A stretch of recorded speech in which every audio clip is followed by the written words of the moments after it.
Hindi porket may negosyo ay marami ng pera, hindi nauubusan ng pera. Siguro pwede yun sa mga big time na negosyante at saka matagal na nagnenegosyo.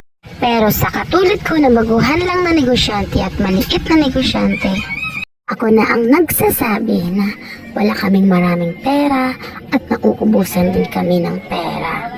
Siguro nga mapera kami, pero para sa business namin yon, para mapaikot pa namin ang kapital namin na meron lang kami. Hindi yun para sa pang-araw-araw namin at pangluho namin.